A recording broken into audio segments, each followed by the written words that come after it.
Hey everyone, Happy New Year and welcome back to Opt-in, your pre-optometry podcast. My name is Marielle and today we'll be talking about you, me, and the OAT. So what is the OAT? Just like any other graduate school, they ask you to take an admissions test. So for optometry, it's the OAT. For med school, it's the MCAT. For dental school, it's the DAT. And for other grad schools, it's the GRE. So there's multiple types of admissions tests. But for this podcast, we are focusing on the optometry admissions test, otherwise known as the OAT. For most students, the OAT is a pretty high valued part of the application. It doesn't make the entire applications, but students do tend to stress over this. So I want to highlight some features of the OAT, how you can study for it, how to apply, and other things just to keep in mind. Again, for the OAT, it is required to be admitted into an optometry school. However, it doesn't always have to be present at the time of application, but it does have to be submitted before you matriculate into your class. So a lot of students can apply for optometry school without having the OAT, but sometimes they do like to see that you are planning on taking it and they would request a date for that. Or if you're not sure when you're going to take it, just having that test in mind and making sure if you do get an interview to explain to them that you are planning on taking it.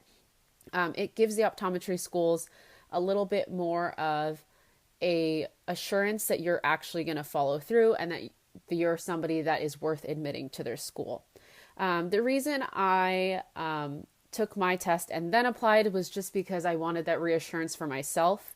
There are plenty of students that get admitted and don't have their OAT scores, but for me, I thought that gave my application a better and holistic look. So it's up to you, but today we're just going to talk about the whole process of the OAT, what to expect, how to apply, and how long people typically study for, what resources they use.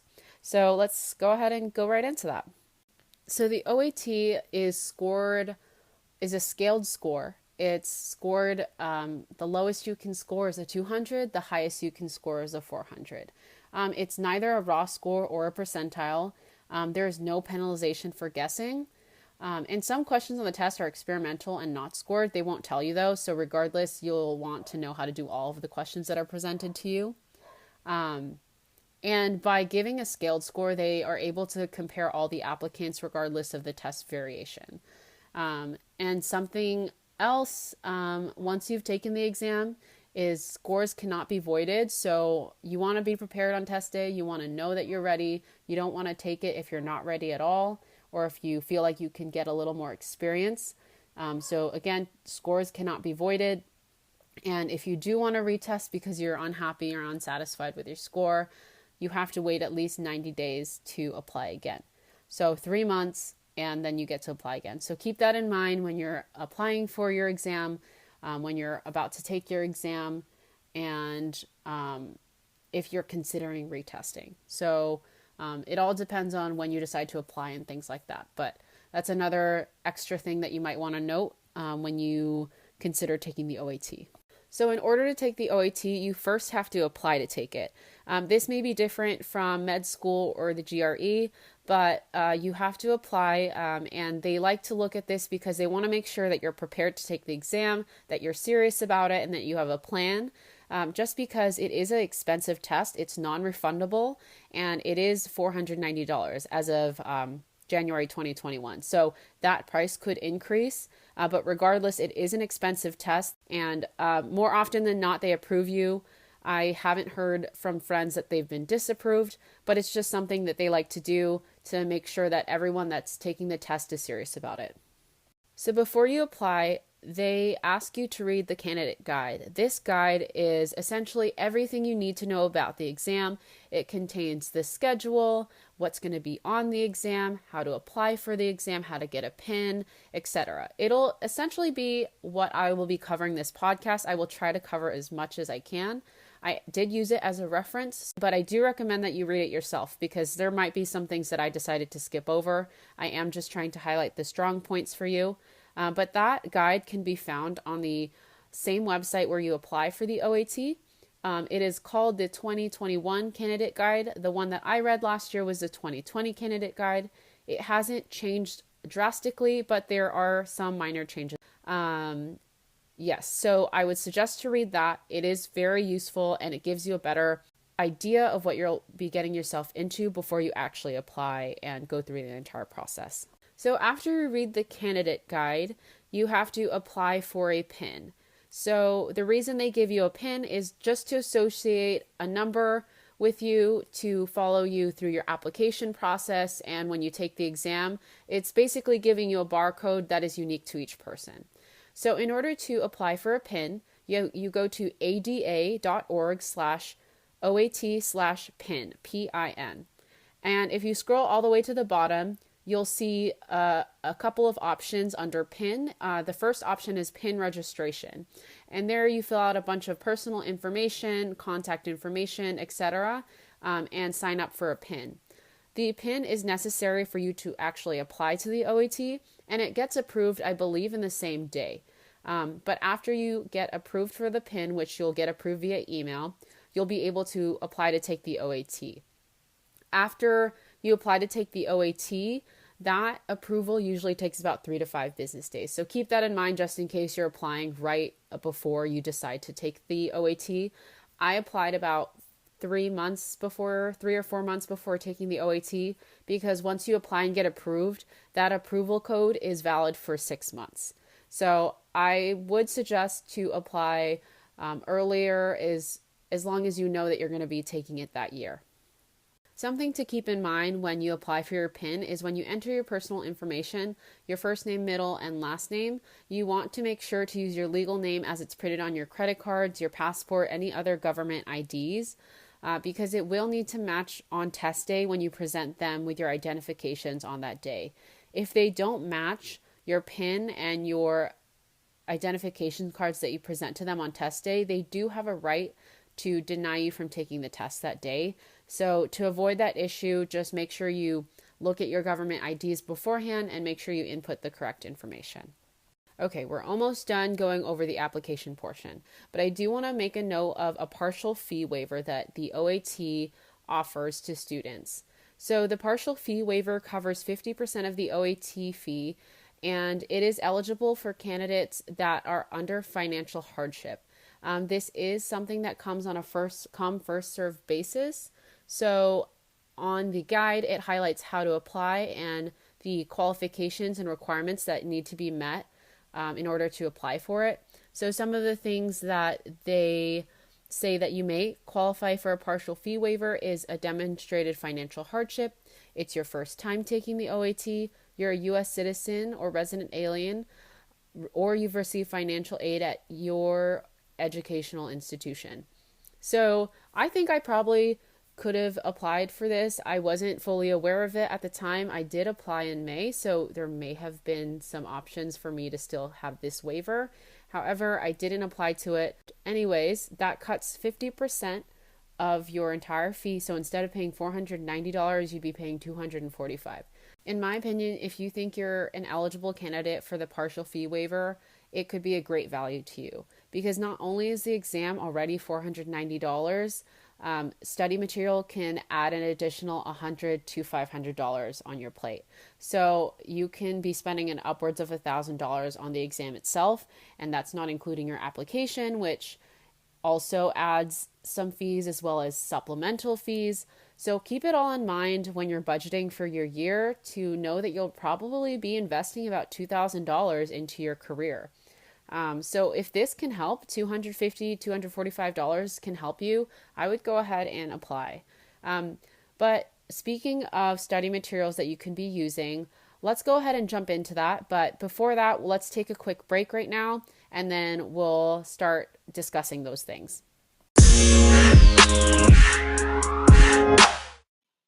This podcast is brought to you by Crack the OAT. Crack the OAT is an online study program designed for pre-optometry students looking to be successful on the OAT. This program includes full-length exams, video lectures covering the subjects on the test, and readily available tutors to help you along the way. If you're looking to be a part of this supportive community or you're looking at your options for studying, stay tuned for the discount code I will be giving for 10% off the program later in this podcast. So there are a lot of ways to study for this exam. There's self-study, there's guided studies, online, and in person. So I'm not sure how the in-person studying is running now that there's COVID and there's not really in-person classes anymore. But for the most part, most of my friends and I myself did a mixture of self-study and guided study. For me, I did a combination of a study book and an online study program. But before we get into the details of that, I want to go over the scope of the examination. So the OAT consists of 4 sections. There's the Survey of Natural Sciences, which constitutes biology, general chemistry, and organic chemistry. And then after that section, you have reading comprehension, which is just 2 to 3 articles and then answering questions about those articles. After that, you have your physics section. And then after your physics, you have your quantitative reasoning, or better known as your math section. So in total, the exam is about 5 hours and 5 minutes if you consider your optional tutorial in the beginning as well as your scheduled breaks and surveys. But it is quite a bit of your day. So a lot of people, it is a big exam. It is 5 hours. It's not normal for someone to take a 5-hour exam. So test prep is very essential, and preparing yourself for that long test and making sure that you're mentally prepared for it is just, let's go ahead and go into some of the study options. In the candidate guide, it actually gives you the entire scope of the examination. It goes over every single subject, so biology, chemistry, organic chemistry within each section, and it highlights exactly what they're looking for in those sections. So if you do want to do a textbook study or review your notes from college classes, it is possible. It's just that you're going to have to filter through it yourself. So for me personally, even though I took a lot of these classes before, I wanted, directly what they're going to ask. I didn't want to have to do it myself. I just wanted a program that would just tell me what was on the exam and then practice my concepts and things from there. So there are a few companies that are well known for providing study material, Kaplan being one of the most well known. They provide study material for even exams in high school and things like that. But anyways, they do offer online studying, in-person studying, as well as a book that you can buy or rent from a library. In terms of online programs, there's Crack the OAT as well as DAT Bootcamp. The thing about DAT Bootcamp is although they are a DAT affiliated exam prep, they do provide OAT material. The DAT and the OAT are very, very similar. The only difference is instead of having spatial reasoning, on the OAT we have physics. So there are slight differences. But for the most part, regardless of where you study, a lot of people also study with Chad's physics videos, and those are at a pretty good deal. So Kaplan, DAT Bootcamp, Crack the OAT, and Chad's Physics are, I believe, the 4 main ones that people tend to look at. There are other options that are out there, but a lot of people want something that is comprehensive of the entire exam. The benefit of having an online exam is that usually they provide practice tests on there that simulate the actual exam. So the reason I chose an online study program was because when I took practice exams, it mocked the actual exam. So the same buttons on the exam, you'd see the same type of calculator you have access to. And then after your exam, they give you your score report. And it tells you exactly how you are kind of scoring against other students that are in their program. And it also shows you what you can improve on, what you should actually go over. So it's very detailed. Whereas a book study, you wouldn't exactly get that entire description after you take a practice exam. And a lot of book studies are just a bunch of concept questions that you're answering, and then you get the answer in the back of the book. I like the feedback that you got with online programs, but that is my opinion. Some people don't need that, but for me, I did need that. Regardless of what study method you decide to approach, It's how you invest your time in studying, and it's how you use those study materials. So for some, studying might mean 3 times a week because you have school or a full-time job, and you have to take into account how long you'll probably need. Everyone is a unique experience. For me, I took about 3.5 months. My first month I was working full-time. My second month I worked part-time, and for the last 3 weeks leading up to the exam, I had to resign my job because I was taking practice tests every other day, and reviewing them in the days in between. So some people take a month and just go really, really deep into studying and take the exam and do fine. Some people like me need 3-4 months. Some people need a half a year. Some people a year. So it's all up to the person who's taking the exam, and it's also knowing yourself in that way. Another thing to note is to give yourself a realistic study goal. A lot of people seem to be intimidated by the amount of content that this test covers, but if you approach it in a realistic way to yourself, it's definitely achievable. For me, that meant studying 6 days a week after work, and on Sundays, my day was off. I went on a hike. I just did not look at or think about OAT. It is really important to make sure that you're still in tune with yourself and in tune with the real world, because you have those people that are around you that are willing to support you, and sometimes you need somebody to talk to, and sometimes you need somebody to pep talk you and make sure you're on the right track and make sure you're still you. So taking those days off or those breaks that you need are really essential. Some people like doing the 20 minutes on, 5 minutes off studying, but all in all, make sure you have a realistic study goal. And keeping a calendar is really useful. It helps you stay on schedule, and what's the word for it? It keeps you accountable. So for me, that was reading an article, a science article, doing 20 math questions, doing 5 physics questions, taking a biology practice exam, and then doing like a little bit of chem and OChem. Checking those off every day was very useful. And just like a planner, it kind of releases those serotonin chemicals that make you feel better about yourself. Not that you need it, but it could be helpful in your situation, and it was for me. And I can't emphasize this enough. Taking breaks is really important. You don't want to find yourself a month or two into your study program feeling drained, feeling, that you don't even want to take the test anymore, because there are these difficulties that will come, but knowing the end goal and finding that motivation is really essential to push forward. So something that I read online from multiple different sources kind of have the same kind of message, which is visualize yourself serving your future duty as an optometrist and a lifelong learner, striving to enhance your education to provide exceptional eye care.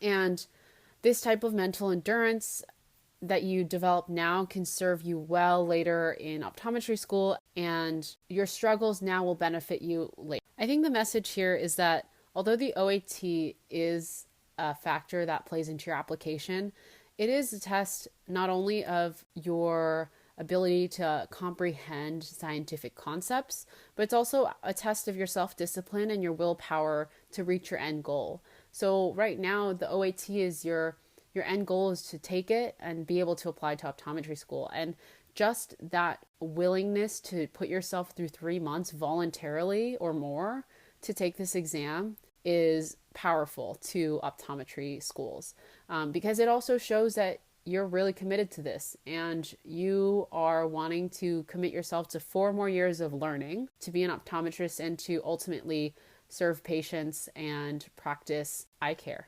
It is in some way a test of resilience, and staying true to your ambition and not letting go of your ultimate goal is how a lot of people become successful. It's having grit. It's having that willingness to endure what comes with the end goal that makes you stand out.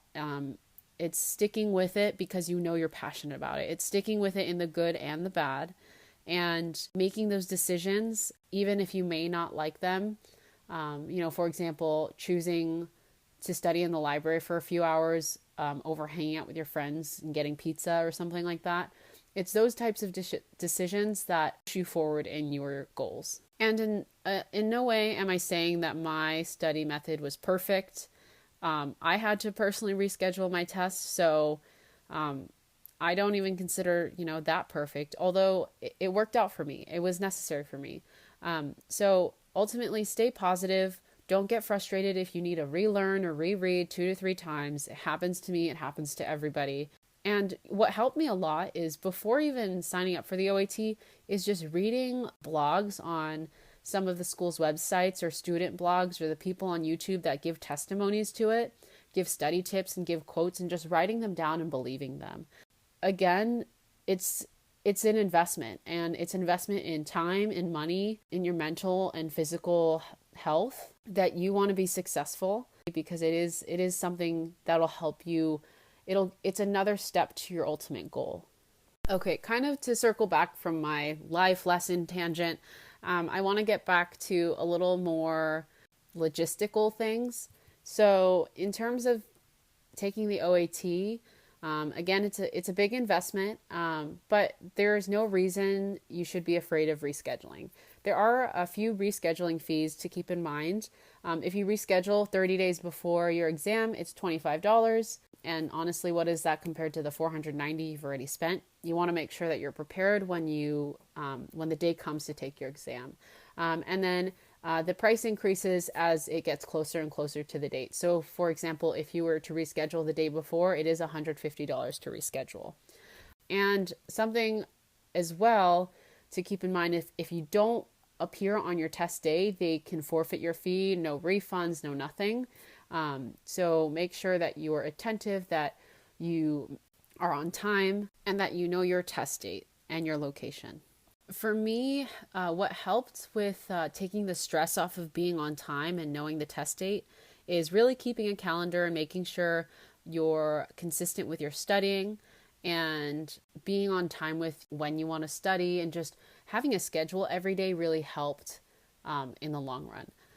But in terms of test day and driving to my location, what I did was my test was on a Tuesday, and the Tuesday before, I got up at the same exact time that I'd planned on getting up on test day. And I left plenty of time to drive to the exam and kind of circle the area where the exam is. This helped me a lot because there was actually, I think, 3 or 4 other buildings that were in the location what the address gave me. But to take that stress off of you, I would do what quote unquote a test drive to your facility. I know there is a test drive experience that Prometric offers online. It's not actually going to the testing site, but they do, I believe they tell you what you're provided during the exam, what the exam site kind of looks like inside. And I believe it's only like $10 or $20 to do that. So if you think that'll help you, go ahead and go for it. For me, I just needed to drive there. That really solidified my confidence in going there the day of and not having that stress. Okay, I just want to recap everything. So, in summary, we talked about how to apply, study materials you can use, as well as the resiliency you'll need throughout the whole experience that you have. Some personal advice that I have is just to get up at a similar time every day when you study, eat healthy, time yourself during your exams, test drive to the site, have a calendar and a schedule to keep you accountable. And this temporary stress will be worth it once you get into school. So if you're stressed, call somebody. If you need help, ask somebody. There are plenty of student forums and study groups. It's a trial and error experience. So you learn as you go, and that's okay. As long as you feel like you're improving, even in the slightest every day, I would say that's an accomplishment in itself. So to recap everything that I did, I took about 3.5 months to study. I used 3 types of study material. I used an online study program, I used a review book, and then I used Chad's physics. And I think with all 3 of those materials, I did the best I could. I studied really well, and I really felt confident by test day. I felt like I was ready to take the test. I just wanted to get in there, do it. And even though the nerves were so high that morning, and even throughout the whole test, it came out better than I could have imagined. The last thing I want to say is everyone who wants to take this test successfully can. It's just a matter of preparing yourself well and planning accordingly. So if you need any other advice, reach out in those student forums or ask a friend that has taken it. Ask friends that have taken other tests as well. The tips that they use and how they practice for those exams are very similar. So reach out to people that have done it before. It gives you a little more confidence. And reach out to me if you want. My email is crackoat@gmail.com. I'm open to advice and any suggestions as well. And if you just like to talk more about my experience, I'm willing to have that conversation with you. So yeah, just thanks for listening and good luck with your studying.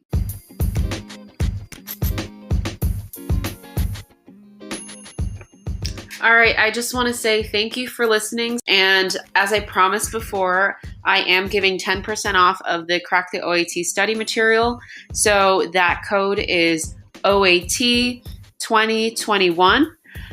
So if you are interested, just go to our website and check out using that code. You'll get 10% off, and it is only valid for 2 weeks after this date, after this podcast is released. So just keep that in mind. You can always email us to freeze your account if you're not ready.